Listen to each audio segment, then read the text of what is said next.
After the United States President Joe Biden's visit to Israel, things have gotten a little more conflict than they already were. And we are talking about it. We are having an up-to-date criticism and the comments about it. Now we are going to have a guest from Washington, D.C.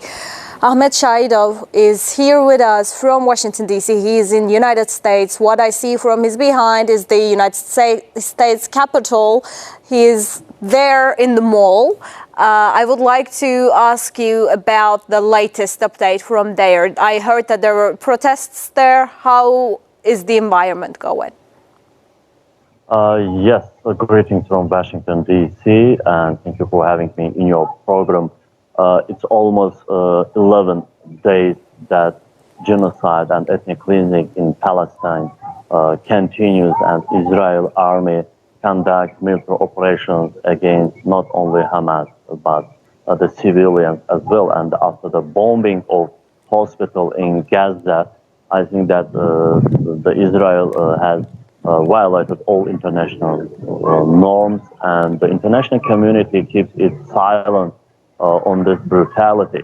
And all Muslims in the world, even in the United States of America, protest against this brutality of Israel. And 2 days ago, in front of the embassy of Israel in Washington, D.C., hundreds of Muslims, Palestinians, and Muslims from other countries protested against the brutality and genocide conducted by Israel in Palestine. I think that after the visit of Joe Biden to Israel and openly supporting Israel in this conflict, Israeli army deeply continues this ethnic cleansing about the Palestine, and all international organizations, especially the pro-Western organizations, keep it silent, and in opposite they support Israel, and no one talks about the rights of civilians killed in Palestine. I think that the Muslim countries also, their effort also is not enough for supporting Palestine. And after the discussions and in United Nations Security Council about this conflict, where the U.S. representative voted the resolution against Israel, it means that the Washington openly support this occupation policy, and this conflict is not only between the Israel and Hamas. I think that Israel army aims to completely destroy the Gaza and force the civilians leave their homes and finally take control over these territories and enlarge its territories. The Israeli officials openly declare about that they have to enlarge the territory of Israel and occupy Palestinian lands. But unfortunately, the international community continues to keep silent, and even the humanitarian aid to Palestinians blocked by Israel. And it's a very incredible and very complicated, very difficult situation, and humanitarian tragedy, drama matters in Palestine today. And in the United States of America, of course, the American government support Israel, and they openly stand with Israel in this matter, and the support not politically, even militarily. So it means that the Israeli army will continue these military operations until the cleaning all Gaza territories and take control over the Gaza. So, Mr. Shahidov, as you know, United States President took off with the Air Force One to land to Tel Aviv just after 12 hours or so after the hospital bombing, and it raised some concerns. At least so many political analysts actually said that maybe it would be better if he waited for a while to go to Tel Aviv rather than just ending up there. Not only he went to Tel Aviv, he also set about billions of dollars in additional to funding for Israel during this time, and this increased the tension. So what would you say about that? Of course, the tension increasing every day, every hour, and the Israeli army continues these military operations, especially targeted the civilians in Palestine. And after the bombing of hospital in Gaza, we hope that Washington and other European countries will force Israel to stop these military operations, to continue to resolution and to resolve this conflict by dialogue. But we see the completely different situation, and Washington openly stands with Israel, fully supports Israel in these military operations, and vetoed all internationally recognized resolutions today.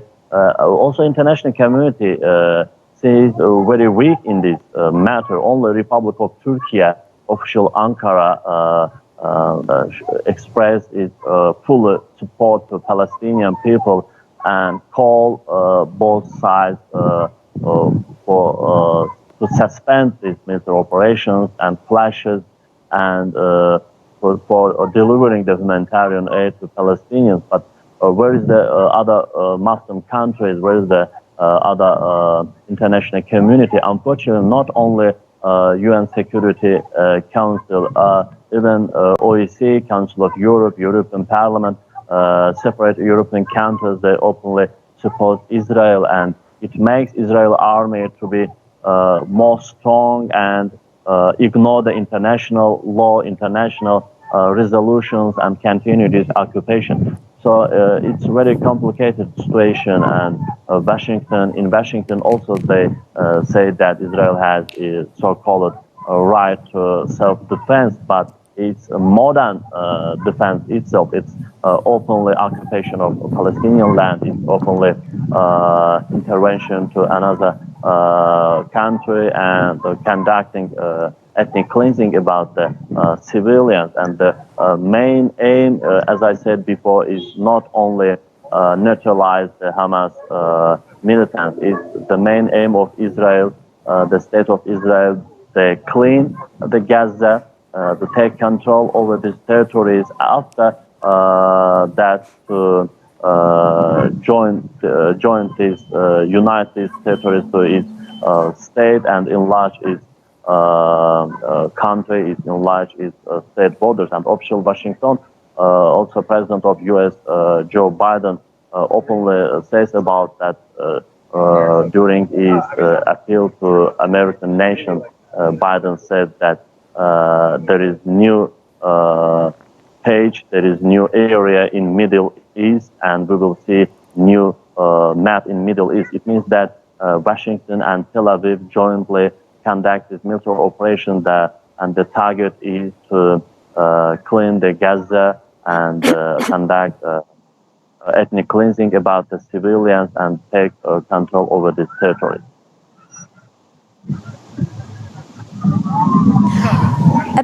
About the funding, we also know that the Congress is actually playing a huge role on the acceptance of the funding as well. So what do we expect? We know that there's so many of the Jewish community happens to be inside the Capitol, inside the Congress also. So what do we expect for this funding to happen?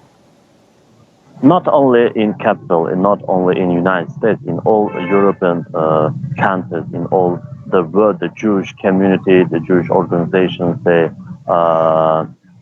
made their efforts to support Israel, and they made this funding to Israeli army, and one of the main sponsor of these military operations, of course, it's the United States of America, and Washington openly support the financial aid, military aid, and after the visit of Joe Biden to Tel Aviv, Washington once again manifested its support to Israel and Israeli occupation of Palestinian land. So it means that Israel will ignore the international law furthermore, and will violate the international rights. And the statements of UN Secretary General the statement of other international organizations very weak and very less. It's no effect, and just showing some tracks of humanitarian aid, it doesn't mean that the human rights of Palestinians, civilians killed in Middle East are being implemented. So it's just show to international community that UN or other international organizations, they are trying to support the rights of Palestinians, but in fact, Israeli army continues this occupation, continue the destroying of cities in Palestine, and continue conducting this genocide and ethnic cleansing about the Palestinian. And so I don't know what to say, that even international community, not only Western countries, even the Muslim countries, they satisfy only with some statements. There is not enough step to support the Palestinian people. Only a couple Muslim countries, which is one of the leaders of among them is Republic of Turkey, openly support and call to stop this military operation. First of all, today the Palestinian people, they need humanitarian aid, and it needs to stop these military operations and declare the ceasefire in Middle East, and let the people to return to their homes and not to leave the Gaza, because Israel wants these millions of Palestinians leave the Gaza and go to another places of Palestine or to another Muslim countries such as Egypt and Jordan, and by this way to clean the territory of Gaza and to take control over this territory. But I think that first of all it needs to declare the ceasefire and implement the ceasefire regime between the Hamas and Israel, to deliver supply of humanitarian aid to wounded and civilians in Palestine, and then to continue this negotiation by dialogue and by the participation of other international countries, not only the UN Security Council, but also other main countries in the world, such as Republic of Turkey, Iran, Russia, and other countries. I think that only by this way the conflict can be stopped, and the killing of civilians in Middle East can be suspended. Mr. Shahidov, thank you so much. This was really insightful. We will make sure that we get back to you about your opinions on the United States. Thank you.